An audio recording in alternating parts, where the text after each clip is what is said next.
It was a 3-2 loss for the Blues, despite the fact that the Blues were up 2-0 at one point. I'll talk about this more here on Locked On Blues. Hey, this is Brayden Chen. Subscribe to Locked On Blues. You're Locked On Blues, your daily podcast on the St. Louis Blues. Part of the Locked On Podcast Network, your team every day. Hello and a happy Wednesday, November 13th, and welcome back to Locked On Blues. I am your host of Locked On Blues, Haley Taylor Simon, talking to you all things about our St. Louis Blues here on the Locked On Podcast Network, your team every day. On today's episode, I'm going to talk about the loss to Boston, Robert Thomas at practice. I know. And of course, looking ahead, because we do that sometimes a little bit too much here on Locked On Blues, because, the future can be exciting. I want to address, I know in yesterday's episode, I literally said the game was in Boston. I kept on saying that. I mixed up Saturday's game versus last night's game. So last night was at home. I don't know why I mixed it up. As soon as I was on the episode, I'm like, whoa, I definitely flipped that. And then I watched the game. I'm like, well, I look stupid, but I also can't record it because the game's going on. So I just wanted to put that out there, that I am very well aware and I mix them up and I do pay attention, okay? I had a rough day yesterday. I wish I could explain, but this is a hockey podcast, not about my life podcast. So mistakes happen. Anyways, I want to let you know that today's episode, you can start this season with a big return on FanDuel. New customers can place a $5 bet and you'll get started with $150 in bonus bets if you win your first $5 bet. Visit FanDuel.com to get started. The Blues had a 3-2 loss to the Boston Bruins. Am I surprised? No. Am I surprised? No. The thing is, in the first period, no goals were scored, but it went back and forth, Binner in net. You have Swayman in net for the Bruins. And I'm like, this is a pretty good hockey game. Like, I'm entertained. Second period of play, halfway through, on the power play, Captain Braden Shen scores with a great feed from Jordan Kyrou, and then Bushi got the second assist. And I'm like, this is Shen's second goal of the season. The vibes are vibing. Like, I felt pretty good about this. So I was happy. And it was, by the way, for a high sticking against Matthew Joseph. So I'm like, okay, cool. Then the Blues go on another power play. And this power play was kind of a cool power play. You might be like, Hale, what is a cool power play? Well, Pasta had high sticking against Oscar Sundqvist. And Oscar Sundqvist actually was the player to score the goal. So he got, obviously, the high sticking against him because, it was against Pasta, but, it was too sunny, obviously, impacted him. So causes the power play, and then he's the one that scores the goal. So I'm like, you know what, Oscar Sundqvist, happy for you on that. Assisted by Dylan Holloway and then Brandon Saad, and it was Sonny's second goal of the season. So both of the Blues' goals were on the power play, and that is something that this team really struggles on, is the power play. So before I talk more negatively about the game, I just wanted to put that out there, that is a positive takeaway for the St. Louis team, that they were able to accumulate something on the power play. I know I did an episode last week talking about the power play. And I was like, oh, you know what? It's rough. It's not good. However, at the end of the day, I'm just happy that, they did that. However, the Bruins ended up scoring 3 goals in a row in the third period. You had Morgan Geekie score his first goal this season. So then it became 2-1 Boston. Then 5 minutes later, Charlie McAvoy scores his third goal of the season, making it a tied contest, 2-2. And here's the frustrating part, St. Louis. Less than 2 minutes of play, and David Pastrnak scores the Boston's third goal of the game, making it final 3-2. This is what's frustrating, is even with the extra man and all that, the Blues don't seem to shoot the puck. In my opinion, it does not make sense. Maybe I'm just a little bit too logical, but you would just assume, hey, you're down a goal, maybe just shoot the puck. And I know that the goal that, Pasta had, it was a nice goal for him. However, it doesn't really matter to me. So I was like, okay. I mean, Benner did make 27 saves and then Swayman made 20 saves. But I mean, it's still one of those situations where it just was not good enough for St. Louis. They had the lead. You have 2 power play goals. You're heading into the final frame being up 2-0, and then you have 3 goals go against you. So, again, I need this team to hold on to their leads. We talked about this numerous times, St. Louis, about how this team has the lead and they cannot for the life of them hold on. My problem is that when the Bruins came on the ice for the third frame, they looked like a whole new team. They were fast. They took advantage of turnovers. They really did everything correctly. And the Blues, they just could not get their grip on them. And it was a very frustrating 20 minutes to watch. And it was a later game, too. I mean, usually the Blues, we play at 6. It was 7 o'clock instead. I was tired. I was like, okay, if this goes to overtime and we get a point, valid. But they couldn't do that. And I'm like, oh, I have stayed up later than usual because I go to bed quite early, honestly, when there's no hockey going on. And I'm like, okay, well, cool. Thanks. Ruined my night again. But anyways, I want to talk to you a little bit more about after the game. So Braden Shen, he did say, we stopped making plays, stopped putting pucks in the tape, and let them come at us, and played an hour and the entire third period. That's essentially what I said. The Bruins had full control in that final frame of hockey. I just can't process how the Blues could let that happen. Shen continued, we played 2 good periods, and guys are playing hard for one another. We just played the wrong way in the third period. We played for a little bit safe. You can't play safe in this league. There's too many good players who sense that and can make plays. That's what happened. And I know that he's saying all the right things, and I'm not disputing that. I'm not putting that down in any way. I appreciate the transparency. But it's at some point, come on, you can't do that. You have to do better as a team, as an organization, you just need to do better. You need to figure it out. Over a month into the season, figure it out. I'm done with the excuses. Okay? Done. No more excuses. So this team needs to get it together. And the thing is that on the game tying goal by, Charlie McAvoy, Suter had the puck on his stick in the neutral zone and shot it back into the zone, turning it over to the Bruins. And Bannister commented on that play and said, when it came out, I thought it was a play to Suter to Parayko. And it was that communication in that situation. Whether it's the forwards or defensive partners, it could help a lot of things out. It just seems like there's so many excuses. And I'm not saying Bannister's making excuses. I'm just saying, the frustration is real. Bannister talked about the team and says, when things aren't going well, we've got to build up our confidence and push through these tough times. It's in that room.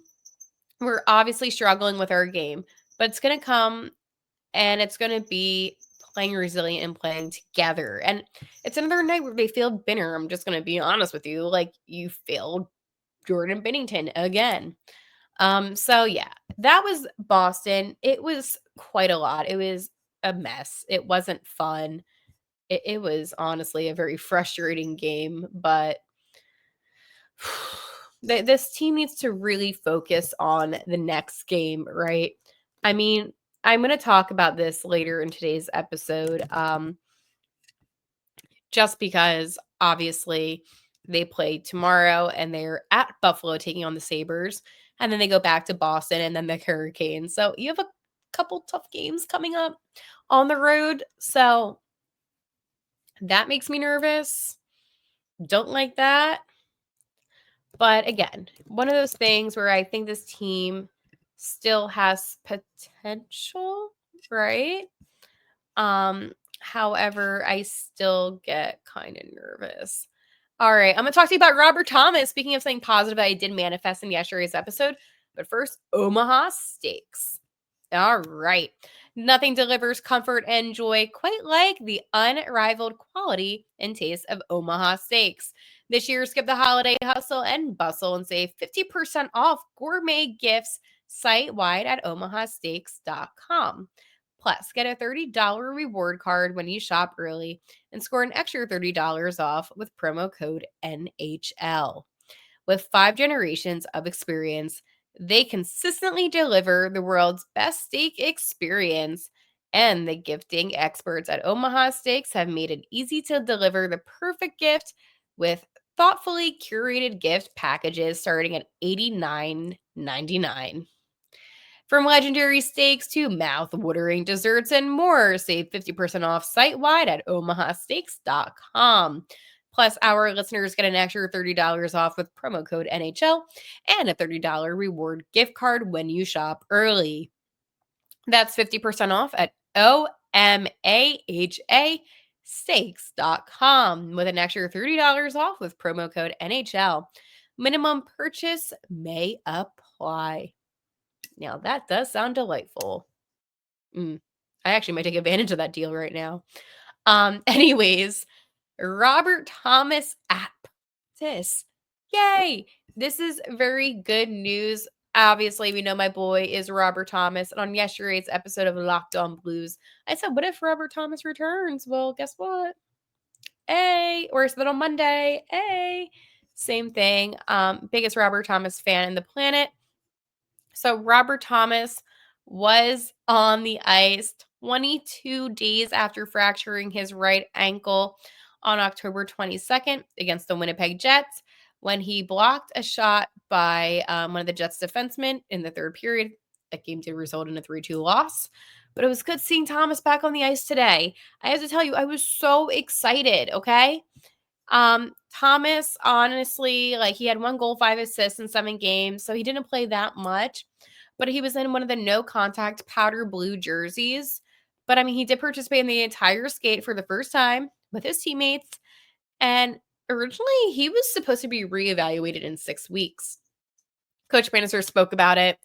That was great to see him on the ice. I think he was excited. He wants to be with the team. He wants to get on the ice. And I think the guys were excited to see him. Maybe a little bit surprised, too, that he was out on the ice with us.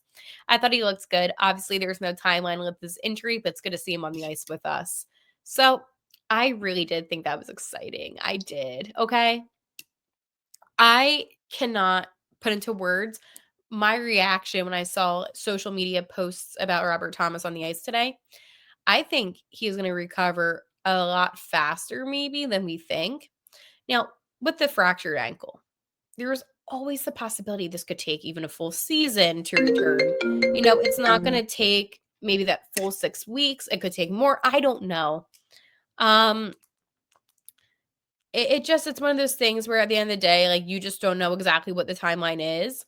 But this says to me that he is recovering at a more faster pace than maybe we gave him credit for. And I think that's where I'm excited. As a fan, because I'm like, oh, if Robert Thomas returns sooner, maybe the Blues will be able to win hockey games.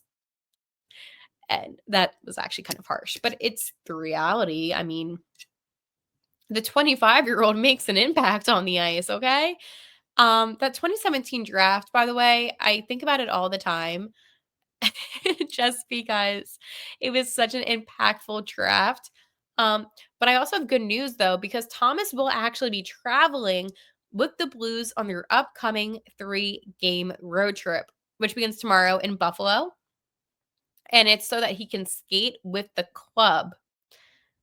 I cannot believe I am saying this. I am so excited. And I'm also kind of jealous because if Thomas came on the last road trip, I would have been able to talk to him for the podcast, but he didn't. And obviously his health is like more important than, coming here and getting on this podcast. But this team needed something like that. And maybe this will inspire the guys. You see your teammate get injured. He can't play for, the 6 weeks, you know what I'm saying. And now you have the possibility of him coming back within those 6 weeks. I mean, it's been 22 days and he's already on the ice. I can tell you this, 6 weeks goes by quickly.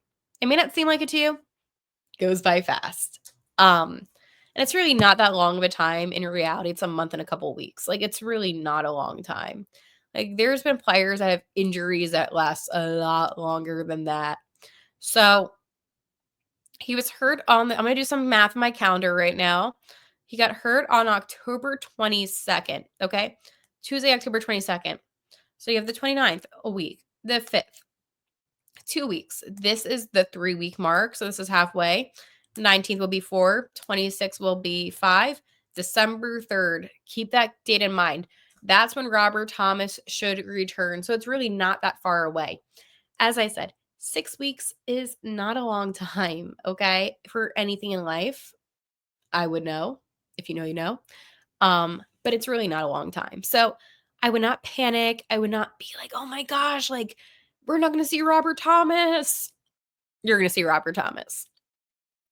But I think with the players, I know Banny talked about how the players were surprised too. And I know I said that's good. And it is good because it shows you, despite having the injury, he wants to get on the ice so this team can win.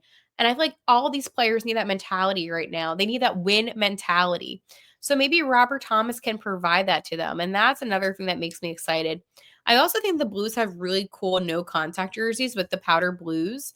I'm a big powder blue person. I like a powder blue. So obviously, I'm really surprised, if you want me to be honest, about the fact that he was on the ice. I love if you search Robert Thomas, you get my video from Locked On Blues. Like, I'm really the biggest Robert Thomas fan. Like, I don't think there's words that can describe how big of a fan I am of him. But I am. I just can't believe he was supposed to be. I mean, I know that was 3 weeks ago, but like, time just goes by so fast. Like, we're halfway through the Robert Thomas injury. Halfway through. Time just goes by so quickly. And then hopefully, I told you it's like 20 games. It's really not that long of a time. He then will be back. But I mean, I'm looking at, I met him when he was in Philadelphia, Matt DeFranks. Like, I'm looking at his video. It's just so cool to see him on the ice. I'm like, that's my boy. That's Robert Thomas, Coach Robert Thomas, obviously being at practice, just, again, is one of those things that was just so, like, inspirational. And just at the end of the day, Jake Neighbors even made a comment to Jeremy and said, he's the leader on our team. He's one of our best players and sometimes and someone we miss. It's nice to see him back on there in practice, smiling and having fun. He misses being around us too. It's good to have him back. And I feel like this is just so good for this team. Robert Thomas is a staple for this team. I'm just looking at all these tweets and I'm just like, it makes sense. If the Blues go on a winning streak, it is because of Robert Thomas coming back. You heard it first here on Locked On Blues, but this was a very good day and I missed him and I'm just really, really happy that he was on the ice today. And again, I could go on and on about how much I value him, but he makes plays happen. He's a top line player, like, there's not enough things I can say about Robert Thomas, but you know how I feel about him, obviously, with this podcast. So, I don't need to continue on about that, but I'm just very happy that our boy, Robert Thomas, was on the ice, and it's just cool, It's just a cool thing to see. Time to talk about FanDuel. I love FanDuel. Get ready to tackle the NFL action with FanDuel, America's #1 sportsbook. Because right now, new customers can bet $5 and get $150 in bonus bets if you win. The FanDuel Sportsbook app gives you everything you need to place live bets on the NFL all in one place. So when you get a hunch in the middle of the game, you can check out the latest stats, view live play-by-play, and so much more on the same page where you place your bets. Just visit FanDuel.com to join today. You'll get started with $150 in bonus bets if you win your first $5 bet. That's FanDuel.com. Never waste a hunch and make every moment more with FanDuel, an official sportsbook partner of the NFL. Tomorrow night, we have some good action with the Philadelphia Eagles and the Washington Commanders. Thursday night football, who will lead the NFC East? I have to tell you, this is going to be the game of the year for both of these teams, and I cannot wait. I want to take the Eagles money line. But if I'm like, I'm going to take Jaden, McDaniels at any point, or Jalen Hurts, whoever on like rushing yards or on anything like Saquon Barkley, whatever I want to do, I can do on FanDuel as the game is happening. So if you're somebody like me who loves to place your live bets and you just want to have fun, just go to FanDuel. Super easy to use. So shout out FanDuel. Looking ahead for the Blues. I love to do this because sometimes I'm like, I need some positivity. So yeah, the Blues obviously had that loss. However, they do have the Buffalo Sabres tomorrow because it is Thursday, which is insane how the week goes by fast. And then the Blues are on this road trip. And I have to tell you, with the Buffalo Sabres, what a team. They, again, Atlantic Division, I'm telling you, they have 15 points and find themselves in third to last. And we're in the same position. So, I mean, we're very similar teams, except we have 14 points. Listen, Buffalo's a weird team for me because Buffalo is always bad. I'm going to be honest. Like, they're always bad. Like, they don't make the playoffs. Like, they're not a good team. They just lost to the Canadiens on Monday in a high-scoring game. It was 7-5 Montreal. They beat the Flames in a shootout 3-5. They beat the Rangers 6-1. Beat the Senators 5-1. So these big numbers. They also beat the Blackhawks. So shout out to Buffalo. But they score a lot. Why does that make me nervous? Because guess what? We don't. They have Tage Thompson, who I personally like. I think he's a very good player. So I'm a big fan of Tage. They have Alex Tuck. They have Owen Power on defense, who I think is actually good. Peyton Krebs. I'm trying to think. Jason Zucker. Like, they don't have like the big names. They have Jack Quinn, but they don't have like these big names. But yet they still do good things. Nick Kubel. That's funny. I forgot about him. I shouldn't be laughing. But yeah, they do have these like players that just are able to generate goals. So the key to the Blues' success tomorrow is to score early on and maintain the lead. I feel like this is a game where Joel Hofer will actually play. I'm kind of getting those senses because they're going to probably have Binnington play against the Bruins again. But that's just my vibe. I wouldn't be surprised if Hof is in net. I would actually kind of prefer that, to be honest with you. But yes, I will talk to you tomorrow ahead of tomorrow's contest against the St. Louis Blues and the Buffalo Sabres. Again, today was a great day with Robert Thomas back in net. And just how I end every single episode, let's go Blues.